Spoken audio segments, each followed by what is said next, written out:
In this video, I'm going to talk a little bit about expenses and some of the common mistakes that are made when recording them. So the first thing we need to do is talk about recording expenses under a given signing. So if you click on a signing and you click the expenses button, here you can enter in expenses that are particular to that signing. So what this means is things like, let's say that you had to go in and you had to pay for shipping fees for some reason. And here you would want to record that expense because it is particular to that signing. One of the big mistakes that we see with a lot of notaries is trying to record your ink and your paper costs on a per signing basis.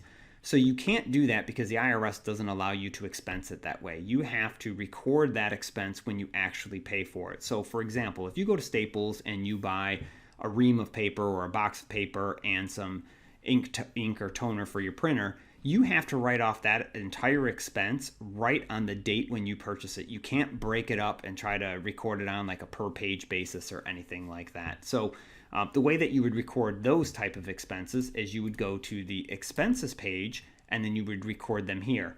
And you do that by clicking the new expense button. Now, another big common one is that a lot of people will try to record expenses that are related to their car.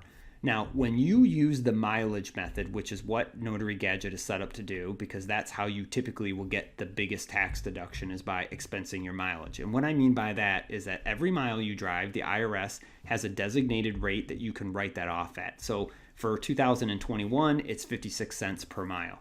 So when you do that, you cannot record any other vehicle-related expenses other than parking and tolls. So what that means is you can't do car washes, oil changes, repairs, tires, gas, anything like that. The only thing you can do is your mileage at the 56 cents per mile, and then parking and tolls. So there you have it. Those are the mistakes that we typically see the most with recording expenses. Hope this helps.